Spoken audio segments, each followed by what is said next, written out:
வணக்கம், வாங்க. Welcome to Sai Gandhi kitchen. இன்றைக்கி நாம் கட்லா மீன் குழம்பு செய்கிறது எப்படின்னு பார்க்க போகிறோம். அதுக்கு வந்து நான் ஒரு கிலோ கட்லா மீன் வாங்கி நல்லா கழுவி க்ளீன் பண்ணி அந்த மேலே உள்ள கருப்பு தோலெல்லாம் முடிஞ்ச அளவு எடுத்துட்டு நம்ம மஞ்சத்தூள் போட்டு உப்பு போட்டு கழுவி ரெடியாக இருக்குது.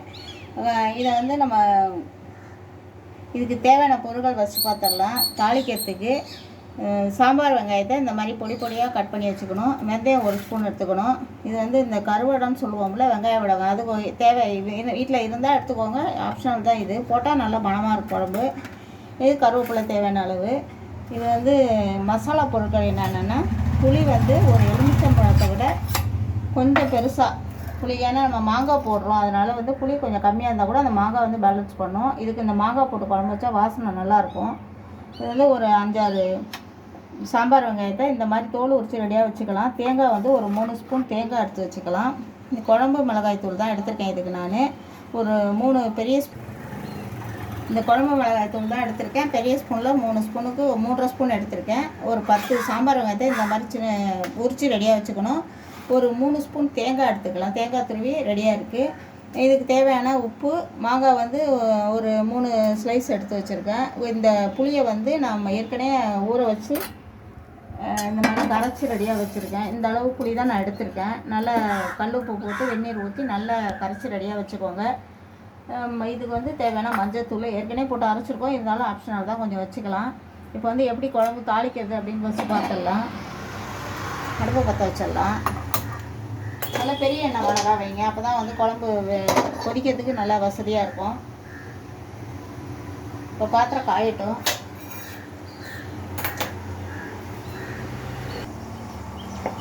இதுக்கு வந்து நான் கடலெண்ணெய் தான் எடுத்திருக்கேன். கடலெண்ணெய், நல்லெண்ணெய் மீன் குழம்புக்கு கோல்டு வின்னரை விட இது ரொம்ப பெஸ்ட்டு, உடம்புக்கு நல்லது.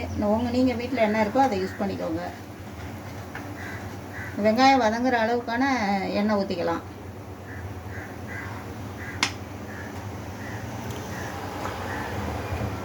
நல்லா எண்ணெய் காஞ்ச உடனே தான் வெந்தயம் போடணும். வெந்தயம் வெடித்தா தான் குழம்பு வாசனை வரும்.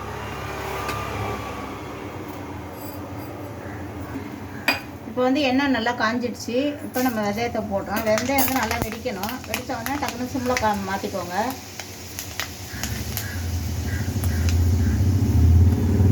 இப்போ நல்லா ப்ரௌன் கலர் ஆகிடுச்சு. ரொம்ப கருகக்கூடாது, பொரியாமல் இருக்கக்கூடாது. இப்போ போடலாம் வெங்காயத்தை. அதெல்லாம் வெங்காயம் வெடித்த வாசனை நமக்கு வரணும்.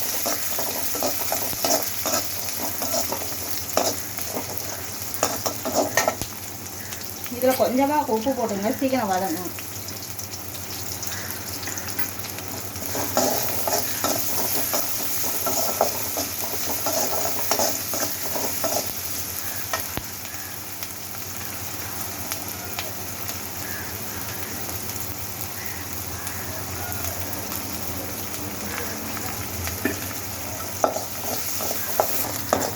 இப்போ வந்து நல்லா வதங்கிடுச்சு.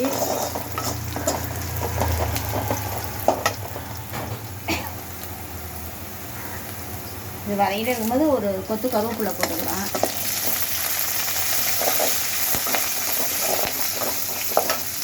இதில்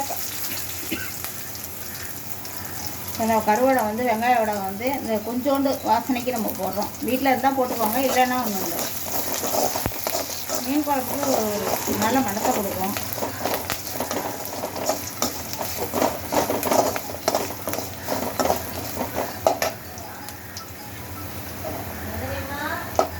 பரவாயில்ல. இதில் இப்போ நம்ம தக்காளி ஒரு சின்ன தக்காளி எடுத்துருக்கோம். ஏன்னா நம்ம புளி தக்காளி இந்த மாங்காய் போடுறதுனால ரொம்ப புளிப்பு அதிகமாக இருக்கும். அதனால் ஒரு பாதி தக்காளி, ஒரு 2 பச்சை மிளகாய் போட்டு வேறு வதக்கிக்கலாம். வாசனைக்காக போடுறது இந்த பச்சை மிளகாய்.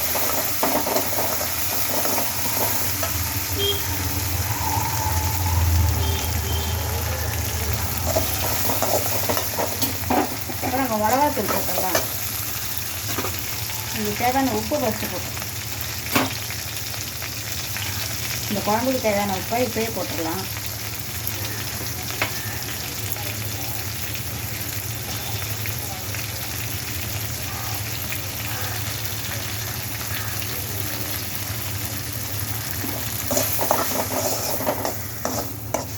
நல்லா கலக்கிட்டு நம்ம ஏற்கனவே கரைச்சி வச்சுருக்கிற புளியை இதில் ஊற்றிடலாம். இப்போ இந்த இது கொதிச்சுட்டே இருக்கும்போது நான் தேங்காயை அரைச்சிட்டு வந்துடுறேன். தேங்காயும் இந்த சாம்பார் வெங்காயம் நம்ம உரிச்சு வச்சுருப்போம், சின்ன வெங்காயம், அதை அரைச்சிட்டு வந்துடலாம். இந்த குழம்பு கொதிச்சுட்டே இருக்கட்டும்.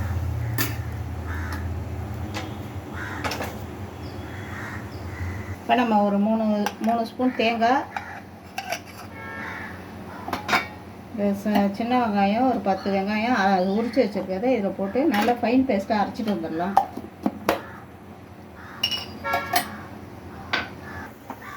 இப்போ வந்து நல்லா குழம்பு கொச்சிட்டே இருக்கும்போது நம்ம அரைச்சி வச்ச சாம்பார், சின்ன வெங்காயம் ப்ளஸ் வந்து தேங்காய் இதை ஊற்றிடலாம்.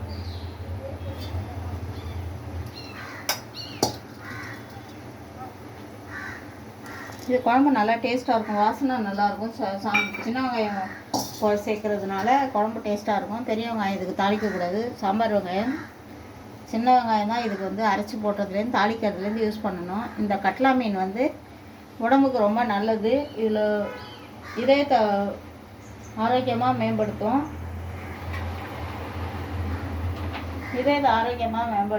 ஒமேகா கொழுப்பு அமிலம் வந்து இதில் அதிகமாக இருக்குது. மூளை நன்கு செயல்படுறதுக்கு இது ரொம்ப யூஸ்ஃபுல்லாக இருக்கும். எடை பராமரிப்பு, நோய் எதிர்ப்பு சக்தி இதில் அதிகமாக இருக்குது. தலைமுடி, சருமத்துக்கு இது ரொம்ப ஹெல்ப்ஃபுல்லாக இருக்குது. அதனால் இந்த மீனை வந்து எப்போதும் நீங்கள் வாரத்தில் ஒரு நாளோ மாதத்துக்கு ஒரு டைமோ இந்த மீன் சமைச்சு சாப்பிட்றது உடம்புக்கு ரொம்ப நல்லது. இது ரெண்டாவது ஃப்ரெஷ்ஷாக கிடைக்கும். கடல் மீன் மாதிரி உங்களுக்கு ஐஸில் வச்சு கிடைக்காது.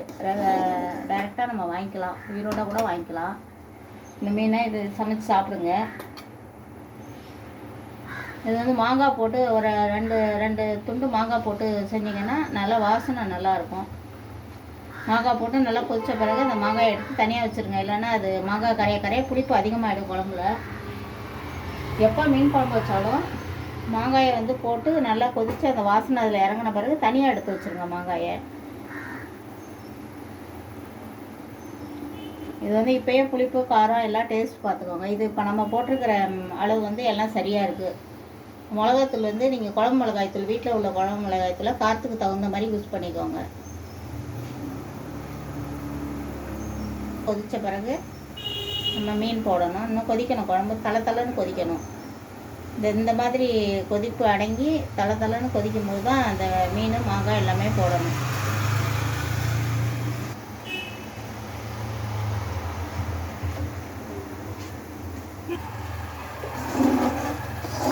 இப்போ நல்லா குழம்பு வந்து கொதிச்சிருச்சு. இப்போ வந்து நம்ம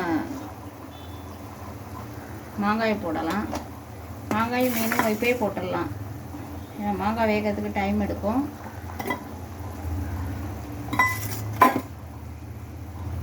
மீனையும் போட்டுடலாம்.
மீன், மாங்காய் எல்லாம் வெந்துருச்சு. இப்போ நம்ம இன்னொரு பாத்திரத்துக்கு ட்ரான்ஸ்ஃபர் பண்ணிடலாம். இப்போ சுவையான கட்லா மீன் தயார். இதை சாப்பிட்டு பார்த்துட்டு டேஸ்ட் எப்படி இருக்குன்னு சொல்லுங்கள். என்னுடைய சாய்காந்தி கிச்சன் சேனலை சப்ஸ்கிரைப் பண்ணுங்கள், லைக் பண்ணுங்கள், ஷேர் பண்ணுங்கள்.